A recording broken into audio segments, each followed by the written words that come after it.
प्रभु यीशु मसीह के पवित्र नाम में आप सबको जय मसीह की।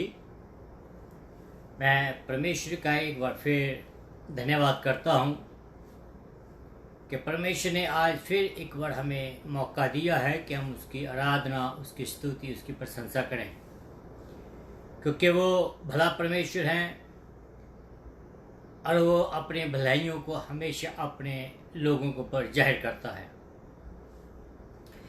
तो मेरे जीजो, आइए आज हम आज के इस प्रोग्राम का आगाज़ करें। और इससे पहले जो मेरे ये छोटे जो बच्चे हैं और ये कह रहे हैं कि हमने प्रार्थना करनी है, तो आइए इनके साथ हम प्रार्थना में जाएं और उसके बाद फिर मैं प्रार्थना करूंगा।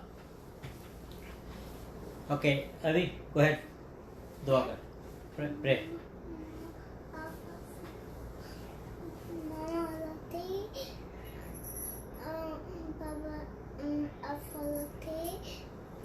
Papa Latte, Apple Latte, Mama Latte, Papa Latte, Store Jackie, Mama Latte, Apple Latte, Amen. आमीन आमीन। अभी pray. Papa Latte, Mama Latte, Abby Latte, Happy Latte, Papa Latte, Mama Latte, Happy Latte, Amen. आमीन आमीन। अनुग्रह का स्वर्गीय परमेश्वर, तेरा धन्यवाद करता हूँ आज के दिन के लिए जो तूने आज हमें दिया है। खास करके प्रभु जी, मैं इन बच्चों के लिए तेरा धन्यवाद करता हूँ। ये बच्चे प्रभु जी तेरी आराधना, तेरी स्तुति, तेरी प्रशंसा करते हैं। होने दीजिए पिता परमेश्वर के इन बच्चों के बीच में इसी ही रीति से तो अपने मोहब्बत को बनाए रखें। मैं निवेदन करता हूँ प्रभु जी के आज का जो समय है सबनों के लिए प्रभु जी बहुत की बरकत का कारण हो। निवेदन करता हूँ पिता परमेश्वर, खास करके जितने भी हमारे सुनने वाले हैं, एक एक को तो अपने हाथ में ले, एक एक को बहुत की बरकत दीजिए। वो पिता परमेश्वर जैसे आज का वचन हमें सबनों के लिए एक बरकत का आवाज हो, क्योंकि पिता परमेश्वर हम जानते हैं कि तू प्रभु जी अपने लोगों को नई नई बातें सिखाता है।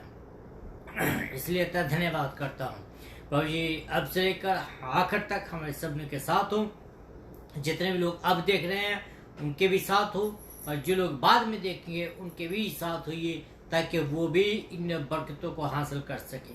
प्रभु जी, तो भला परमेश्वर, स्तुति के योग्य परमेश्वर हैं। तेरा धन्यवाद करते हैं सब बातों के लिए। प्रार्थना यीशु मसीह के नाम से मांगता हूँ। मेरे जीजो, आइए हम यीशु मसीह के नाम से मांगते हैं और उसकी आराधना करते हैं और एक गाने को सुनते हैं। पापा, मैं बोला, मैं नहीं दूंगा।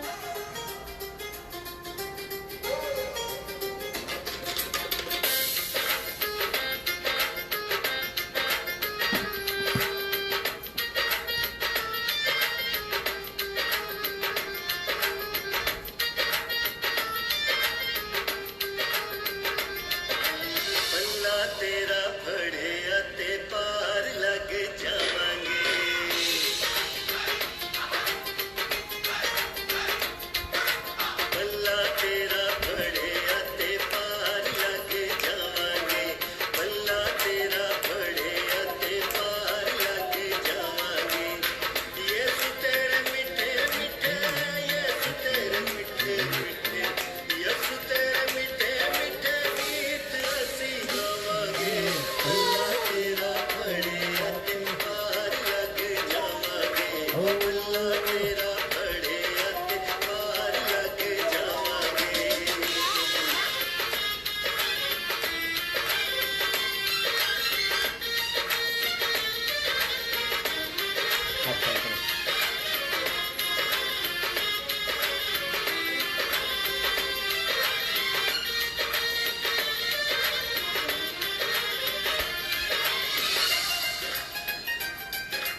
जिंदगी बितावांगे आखिया गोवा नाल जिंदगी बितावांगे यसु तेरे मिठे मिठे यसु तेरे मिठे मिठे यसु तेरे मिठे मिठे गीत असी गावांगे फड़िया ते पार लग जावांगे हाँ पल्ला तेरा फड़िया ते पार लग जावांगे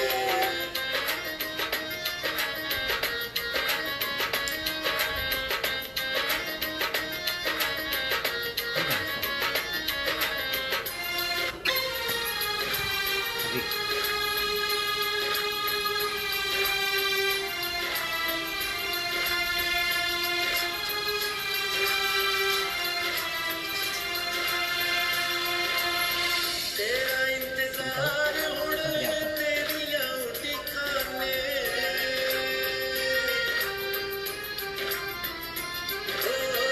तेरा इंतजार हुण तेरिया ठिकाने छेती छेती दस कद आउण दी तरीका ने छेती छेती दस कद आउण दी तरीका ने रब्बा तेरी बंदगी च जिंदगी बितावांगे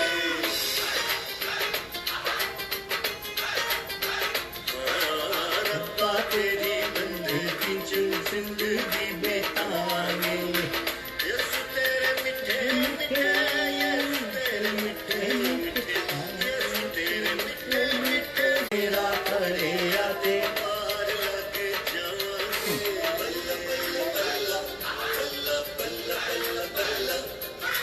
बल्ला बल्ला बल्ला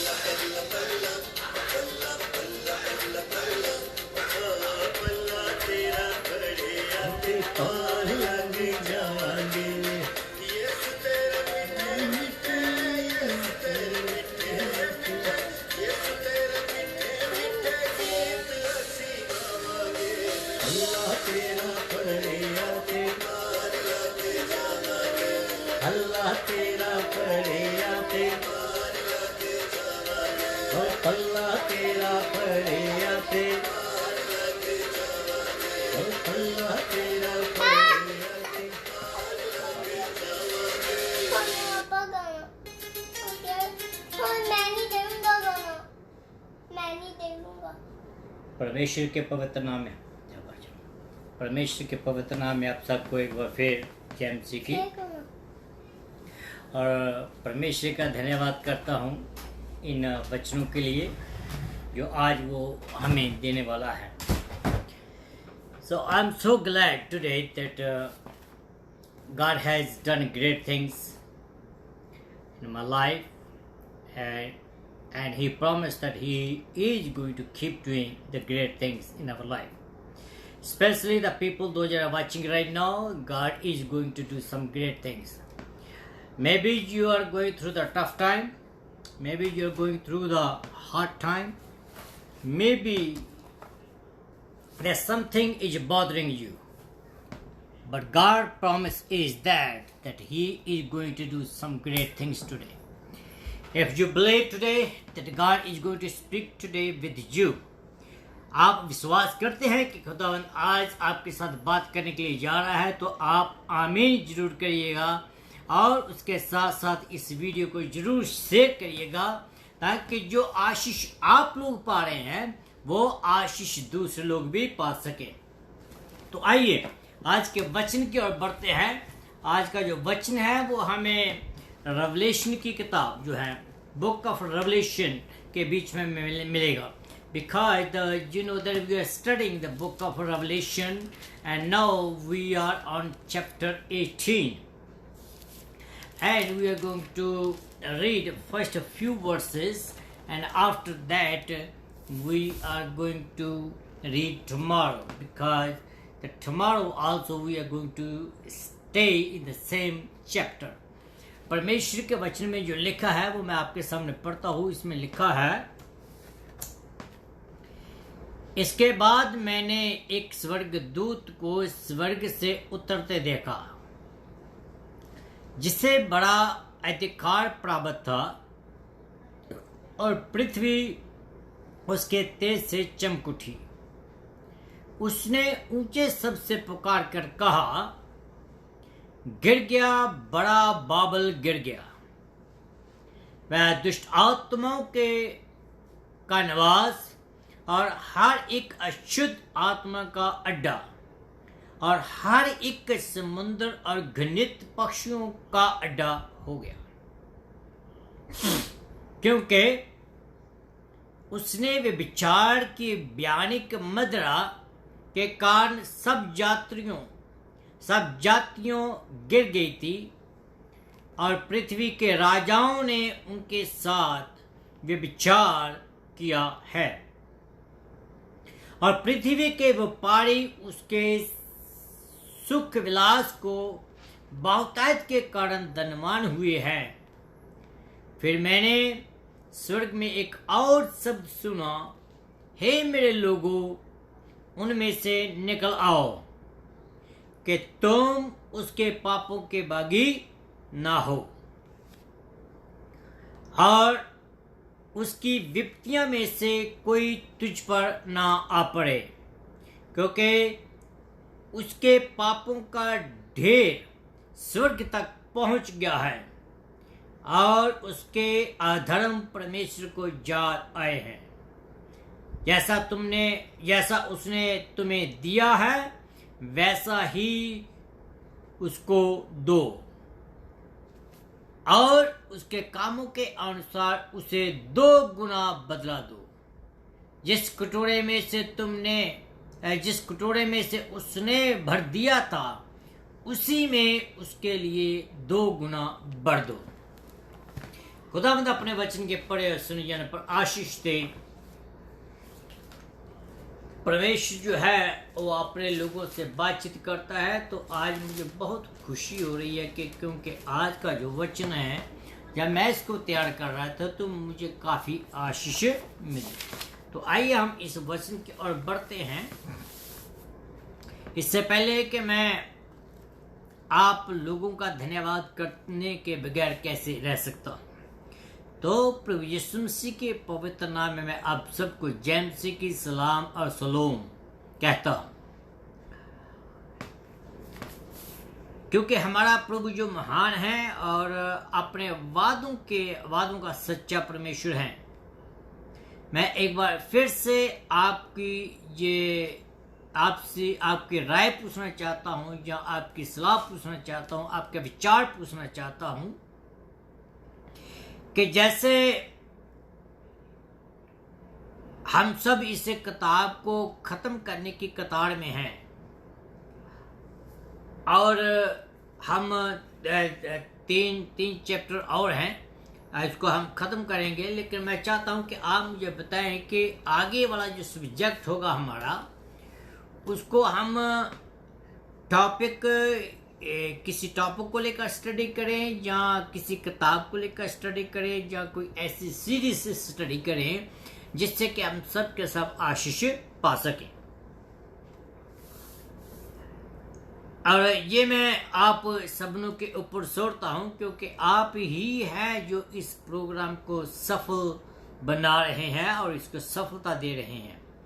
मैं आपको सच बताता हूं कि मैंने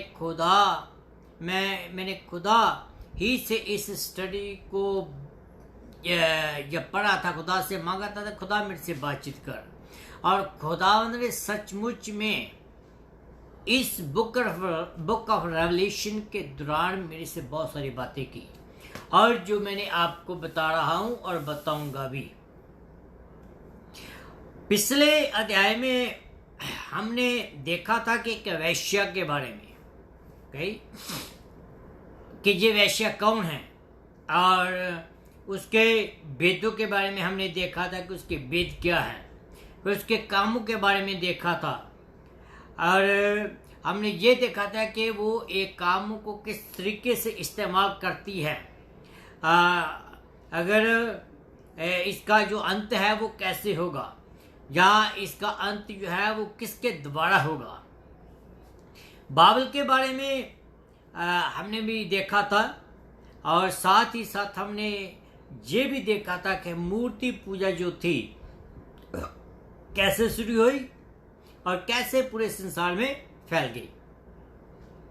और आज हम 18वें अध्याय के बीच में हैं, तो इसको हम जब शुरू करेंगे तो, और जैसे मैं आपको यही कहता हूं कि मैं इस किताब को जल्दी ख़त्म नहीं करना चाहता हूं। That's two reason. First reason कि मैं खुद बहुत कुछ सीख रहा हूं, मन नहीं करता इसको ख़त्म करने का। दूसरी बात यह है, दूसरा रीजन यह है कि मैं चाहता हूं कि आप लोग भी इस किताब से बहुत कुछ सीखें जो मैं सीखा है।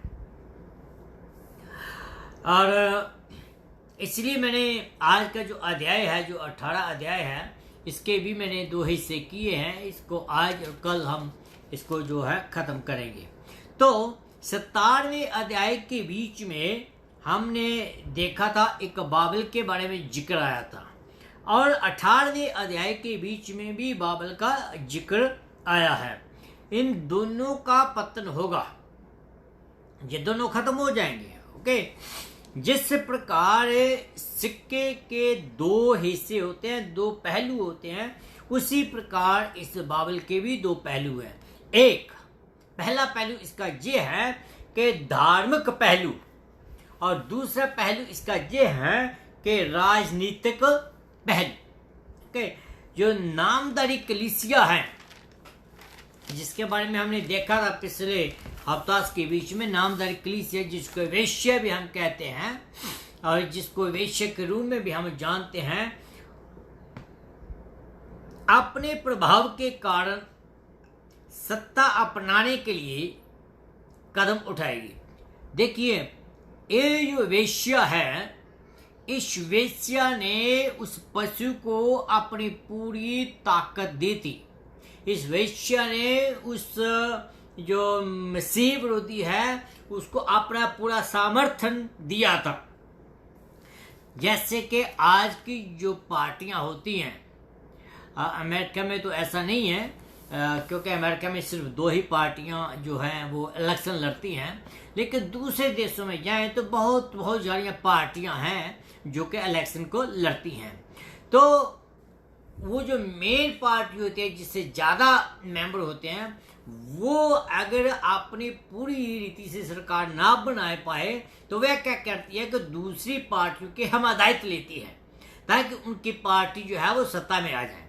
इसी रीति से शैतान के पास अपनी इतनी ताकत नहीं थी कि वो अपनी ताकत से, अपने प्रभाव से वो इस मुकाम तक पहुंचे। लेकिन उसने क्या किया कि ये जो नामधारी कलीसिया है, जो वेश्या है, इसका समर्थन लिया और अपने आप को उसने ताकतवर बनाया। अब क्या हुआ कि जब वो अपने अधिकार को प्राप्त मांग रही थी, जब वो अपने जो उसके जो मुद्दे थे उसको मांग रही थी, तो क्या हुआ, मसीह विरोधी ने उसको गिरा दिया। क्या हुआ, मसीह विरोधी ने उसको गिरा दिया। मान लीजिए कि मैं आज किसी पार्टी को अपना समर्थन देता हूं, तो नेचुरली है कि मैं बिना किसी शर्त के तो अपना समर्थन नहीं दे सकता हूं ना। मैं अपना समर्थन देने के लिए उस पार्टी के सामने अपने कुछ मांगे रखूंगा, तो वो पार्टी जो है वो they are in need right now, and whatever I will ask them to do, they say okay no problem, when we come to the power I will do everything. Now problem क्या हो कि जब वो अपनी पूरी power में आ जाते हैं, तब वो अपने मर्जी से जो भी चाहे वैसे कर सकते हैं। क्यों? क्योंकि उनको पूरी अधिकार, उनकी पूरी सत्ता मिल गई है। इसी रीति से शैतान जो मसीह विरोधी है उसने किया था। उसने अपने पूरी ताकत तो पाने के लिए, अपनी पूरी समर्थन पाने के लिए, ये जो मसीही विरोधी कलीसिया है, जो नामधारी कलीसिया है, जो डुप्लीकेट कलीसिया है, इस कलीसिया को उसने अपने साथ लिया और उसने क्या किया कि अपना एक ग्रुप बनाया और वो पूरी सत्ता में आ गया। तो क्या हुआ कि जब वो पूरी सत्ता में आ गया तो जो जिसने समर्थन दिया था वो क्या कर रहे हैं, अब वो अपने अधिकार की मांग कर रहे हैं। जब उन लोगों ने अपने अधिकार की मांग की, जब से जो वेश्या है, इस वेश्या ने अपने अधिकार को प्राप्त करने के लिए आगे अपने हाथ बढ़ाए तो उसको नीचे गिरा दिया। That is the nature of Antichrist. That is the nature of the जो मसीह विरोधी है। He always been cheater, and he is cheating right now, and he will be cheating in the future. फिर आगे लिखा है कि यूहन्ना ने स्वर्ग से उतरते हुए एक दूत को देखा। क्या कहता है, बाबल दुष्ट आत्मों का निवास और अशुद्ध आत्मों का अड्डा बन गया। दानियेल की किताब उसका 5 अध्याय उसकी 26 आयत में भी देखें तभी आपको यही मिलेगा। फिर आगे लिखा है, परमेश्वर ने तेरे, दानियेल की किताब में पढ़ रहा हूं अभी, परमेश्वर ने तेरे राज्य के दिन गिनकर, कहता है कि उसका अंत कर दिया है। परमेश्वर के विरुद्ध में उठने वाली ताकतें, चाहे वो धार्मिक हो चाहे वो राजनीतिक हो, उन सबनों के दिन जो है परमेश्वर ने गिने हुए हैं और उनका अंत होकर ही रहेगा।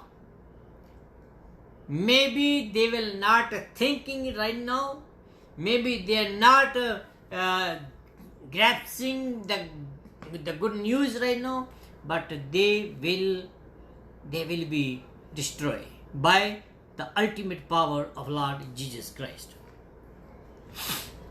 जो बाबल है पुराने नेम में काफी मशहूर था। इसका अर्थ है देवतों का अड्डा।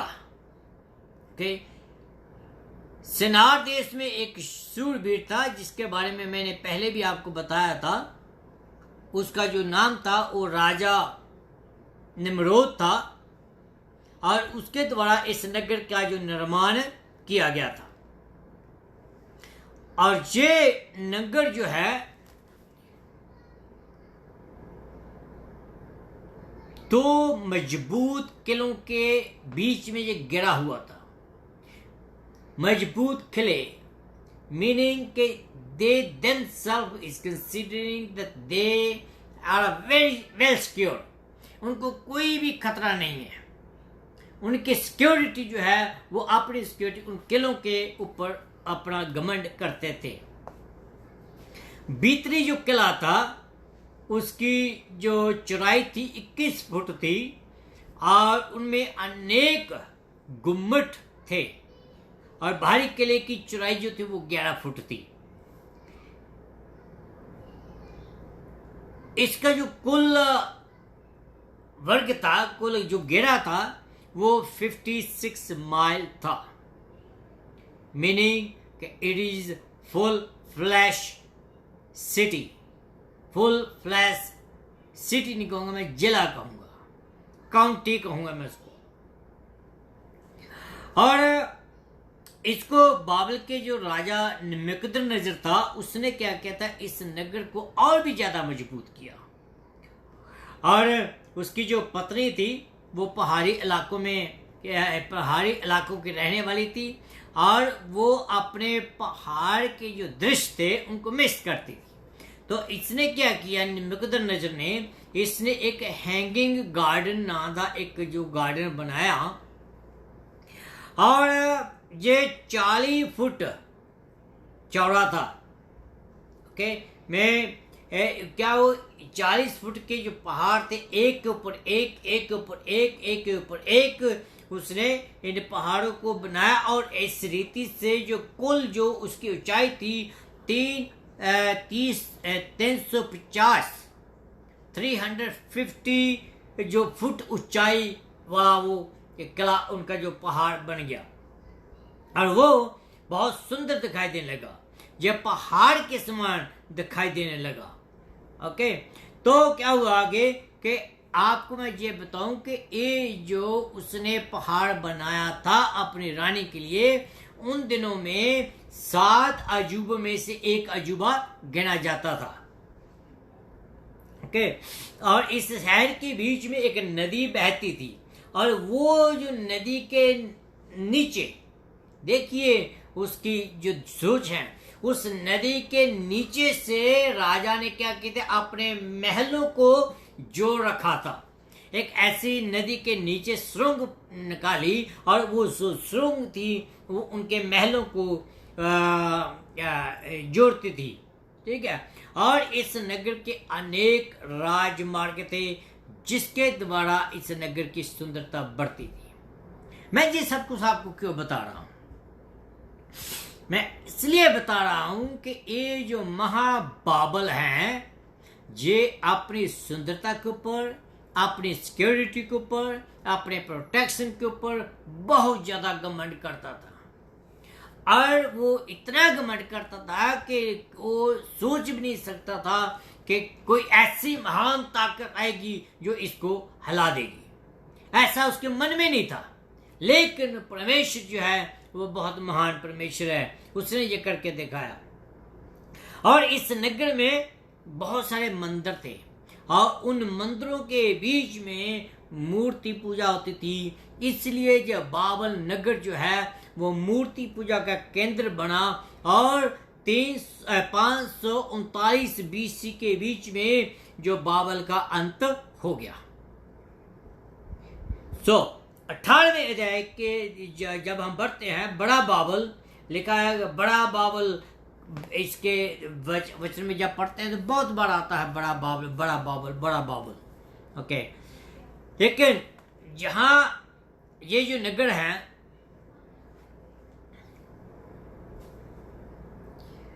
वह फिर से जो जहां ये नगर था जो बर्बाद हो गया है, 539 में बर्बाद हुआ है, यही ही फिर वो नगर का निर्माण होगा। और वो नगर जो है अब नहीं होगा उसका निर्माण। उसका निर्माण कब होगा? जब महाक्लेश आएगा। महाक्लेश के दौरान उसका जो निर्माण होगा, और वो जो है वो मसीही विरोधी की राजधानी होगी। यीशु मसीह की राजधानी कौन होगी? यरूशलेम। मसीह विरोधी की राजधानी क्या होगी? बाबल। कहां होगा? जहां अभी ये बाबल गिर गया है, वही फिर उसका निर्माण होगा।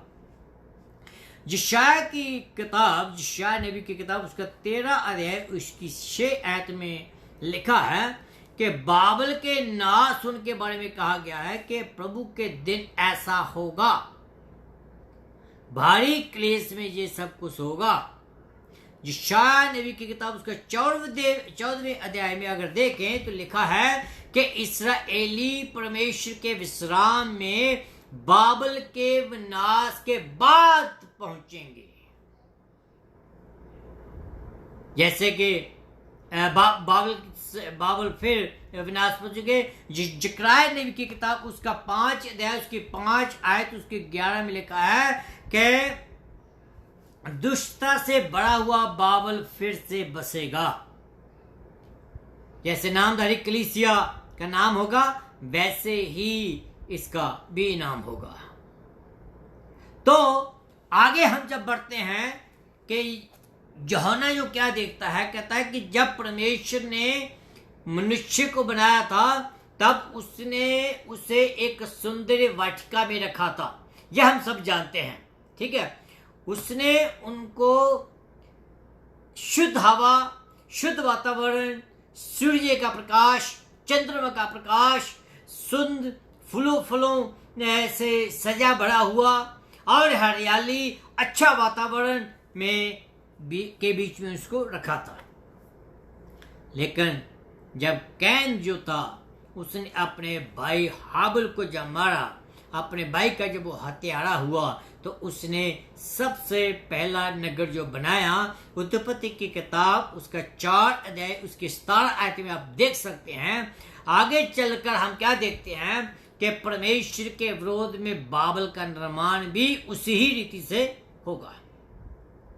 उस समय के नगरों के निर्माण का काम जो उसी समय से इस नगरों का निर्माण का काम जो बढ़ता गया। लेकिन सबसे पहले उत्पत्ति की किताब उसका 4 अध्याय 17 आयत के बीच में आप देख सकते हैं कि वहां इस नगर का, पहले नगर का निर्माण हुआ। इस बड़े बाबल के बजाय अगर हम पूरे संसार के देश के बड़े बड़े नगरों की ओर ध्यान दें, बड़े बड़े नगरों की ओर देखें, जैसे पेरिस, बॉम्बे, न्यूयॉर्क, कैलिफोर्निया और भी बहुत सारे बड़े बड़े शहरों की ओर अगर आप ध्यान दें और उनकी ओर ध्यान दें, तो आप देखें कि क्या होने वाला है और क्या होगा। पहली 3 आयतों में जब हम देखा है, वहां जातियों के संकेत के बारे में लिखा है। वहां सिर्फ एक जाति के बारे में या एक शहर के बारे में नहीं, बल्कि जातियों के संकेत, जातियों की ओर संकेत करता है वो। इसके अतिरिक्त वो पूरे संसार के व्यापारियों की बात करता है।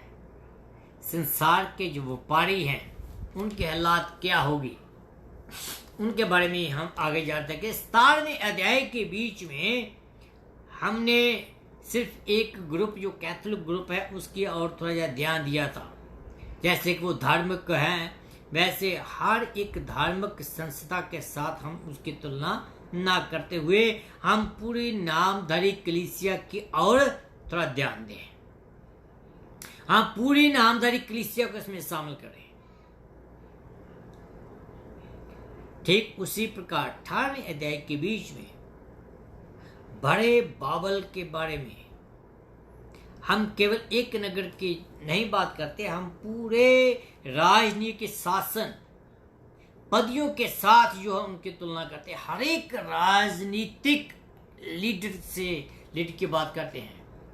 हर एक, मैं दूसरे शब्द में कहता हूं, हर एक प्रधानमंत्री, हर एक प्राइम मिनिस्टर, हर एक राजा, हर एक महाराजे, हर एक जितने भी आप नाम ले सकते हैं, हर एक जो उच्ची पदवी के लोग हैं उनकी और हम देखते हैं। And I am going to tell you what is going to happen with this. मैं आपको बताऊंगा कि इनके साथ क्या होगा। और इन पूरी दुनिया का जो अगुवा होगा, इस पूरी झूठी कलीसिया, नामधारी कलीसिया, इस नामधारी कलीसिया, जो झूठी कलीसिया, जो वैश्य है, इसकी पूरी की पूरी क्या होगा, मसीही विरोधी जो है वो इसकी अगुवाई करेगा। मैंने आपको पहले बताया है कि पहले 3.5 साल तक वो हर एक के साथ प्यार में रहेगा, हर एक की बात को मानेगा, हर एक की बात को जो है वो सिर माथे पर रखेगा, हर एक बात के ऊपर फूल चढ़ाएगा। लेकिन जब 3.5 साल के बाद अपनी वो मूर्ति को स्थापित करेगा यरूशलेम के बीच में, समुद्र के बीच में, तब वो क्या करेगा, तुम किसी काम के नहीं हो, तुम बाहर चलो। क्यों? क्योंकि जो उसको चाहिए था वो उसका हो गया था। फिर मैंने स्वर्ग में से एक और स्वर्गदूत को ये शब्द कहते हुए सुना कि हे मेरे लोगों, उनमें से निकल आओ कि तुम उसके पापों में भागी ना हो और उसकी विपत्तियों में से कोई तुम पर ना आ पड़े, क्योंकि उनके पाप जो है वो स्वर्ग तक पहुंच गए हैं। किन की बात कर रहा है? कौन से लोगों की बात कर रहा है वो? क्या वो कलीसिया जो मसीह की कलीसिया उसकी बात कर रहा है, जहां जो वेश्या है उसकी बात कर रहा है? मेरे हिसाब से इन दोनों में से कोई भी नहीं है। क्यों? क्योंकि जो मसीही की कलीसिया है वो महाक्लेश से पहले ही उठा ली जाएगी। मसीही की जो कलीसिया है, जो लहू, मेमने के लहू के द्वारा धोई जाएगी या धोई गई है, they are not going to face the tribulation. और जहां जो है वो मसीह विरोधी की कलीसिया की बात भी नहीं कर रहा है, लेकिन ये उन लोगों की बात कर रहा है जो महाक्लेश के दौरान जो यीशु मसीह के ऊपर विश्वास लाएंगे। यह उनकी बात कर रहा है जो दो गवाहों की गवाही के कारण यीशु मसीह पर विश्वास लाएंगे। उनको कहता है कि इनमें से निकल आओ, इस संसार में से निकल आओ। माय डियर फ्रेंड्स, मैं ये नहीं कह रहा हूं कि आज हम इसको अपने जीवन में अप्लाई करते हैं तो हम अप्लाई करके हम इस संसार के बीच में रहते तो हैं और रहना हमारे लिए आवश्यक है। मैं ये नहीं कहता हूं कि इस संसार के साथ अपना जो रिश्ता है उसको तोड़ दो, नहीं।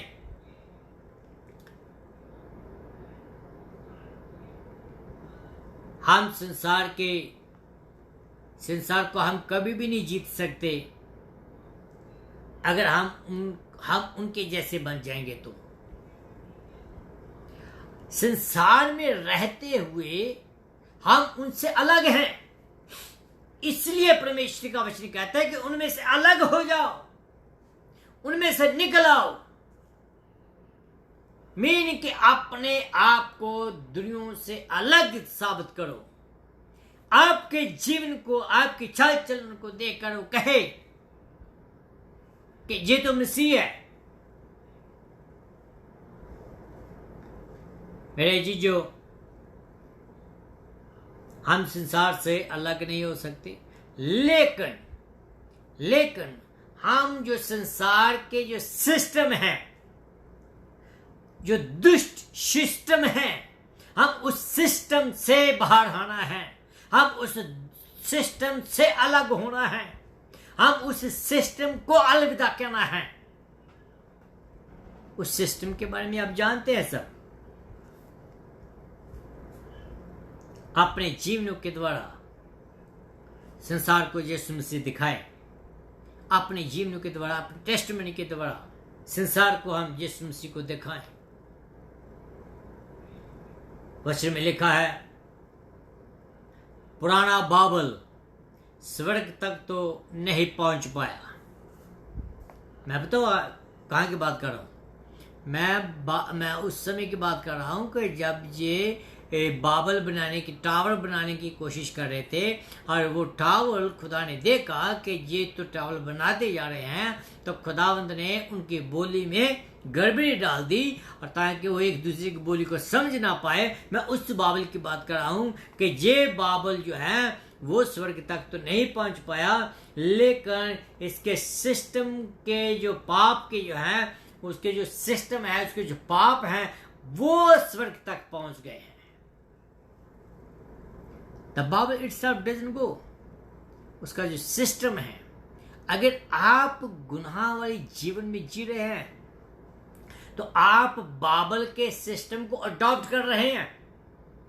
तो एक दिन क्या होगा कि बाबल के सिस्टम को जब अडॉप्ट करते हैं और बाबल के सिस्टम की बातें करते हैं, उसके साथ जीते हैं, उसमें रहते हैं, तो एक ना एक दिन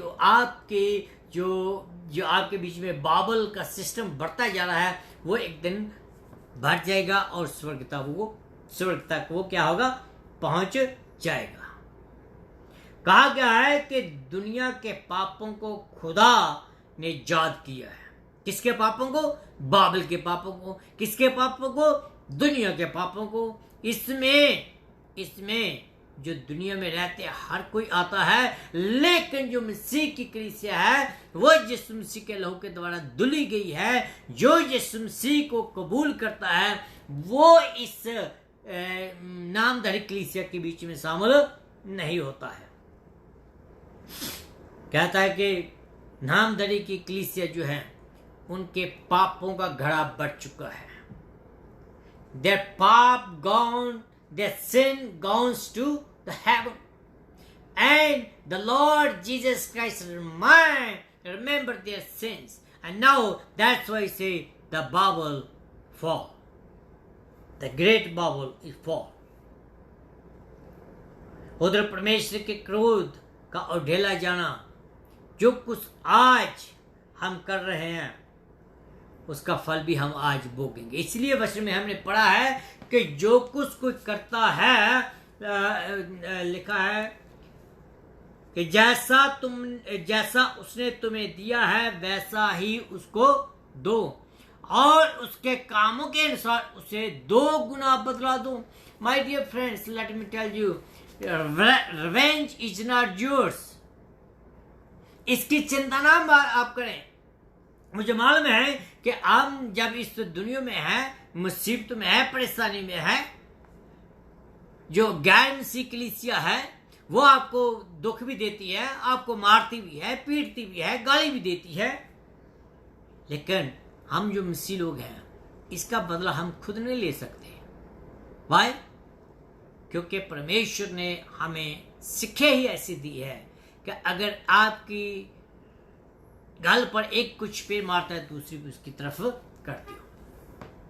इसका बदला हम नहीं ले सकते, लेकिन परमेश्वर इसका बदला जरूर लेगा। अगर आप पाप को बोएंगे तो पाप को ही काटेंगे, अगर आप नफरत को बोएंगे तो नफरत ही काटेंगे, अगर आप किसी को धोखा देंगे तो आपको भी धोखा मिलेगा। बहुत सारे लोग कहते हैं कि कुछ नहीं होने वाला। आपको मैं एक आयत के साथ बताता हूं, एक आयत पढ़ के बताता हूं, उसके साथ मैं इसको खत्म करूंगा। पहला थेसलोनियों की किताब उसका 5 अध्याय उसके 3 आयत में लिखा है कि जब लोग कहते होंगे कि कुशल है, सब कुछ ठीक है और कुछ भय नहीं, तो उन पर एकाएक विनाश आ पड़ेगा। जिस प्रकार गर्भवती पर पीड़ा आ पड़ती है, इस रीति से जो गुनहगार हैं वो नहीं बचेगा। मेरे जीजो, this time is a very precious time. ये जो टाइम खुदा ने आपको दिया है, ये बहुत ही कीमती टाइम है। इस टाइम को आप बर्बाद ना करें।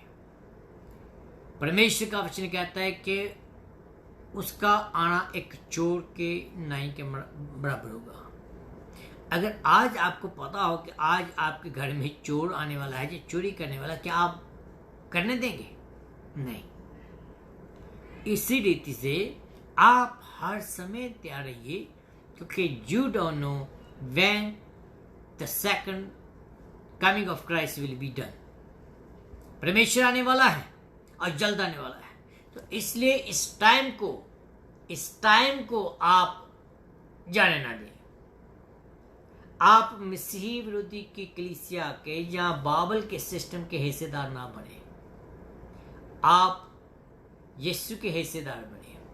आप यीशु की जो धोई हुई, यीशु के लहू से धोई हुई कलीसिया है, उसके हिस्सेदार बने। हो सकता है कि आप जो मुझे देख रहे हैं या आप बाद में देखेंगे, आपको यीशु मसीह के बारे में किसी ने नहीं बताया, या आप यीशु मसीह की मोहब्बत के बारे में नहीं जानते हैं, या आप सोचते होंगे कि ऐसी बातें तो हमने पहले कभी सुनी नहीं। मैं आपको बता रहा हूं